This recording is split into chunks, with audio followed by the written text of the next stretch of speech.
فطار يوم الجمعة اللي ما يختلفش عليه اتنين، لو جربتوا الطريقة دي بجد هتدمنوها. معانا كده حوالي فنجان من زيت الزيتون او الزيت النباتي او خليط ما بينهم براحتك خالص. حطيت فلفل حامي، والفلفل الحامي هنا بينقلها نقلة تانية خالص. وهنحتاج كده معانا كمية طماطم كويسة قطعتها كده معايا حلقات. الفلفل هنا يدوب بياخد تحميرة لمدة دقيقة واحدة بس. وبعد كده هنزل عليه بحوالي 4 5 فصوص من التوم.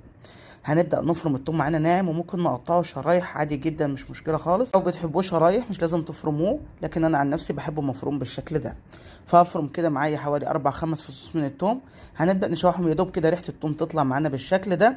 انا زودت معايا فلفل رومي لان حسيت ان كمية الفلفل قليلة، فزودت معايا فلفل رومي.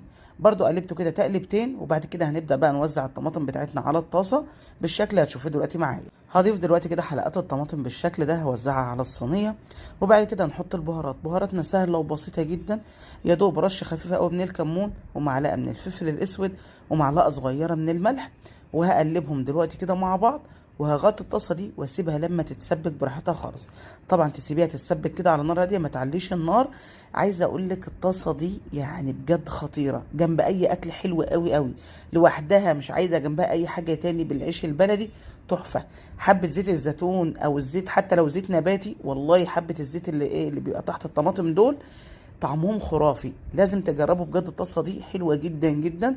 ومنتظر رايكم في الكومنتات، واتمنى تشيروا الفيديو ده.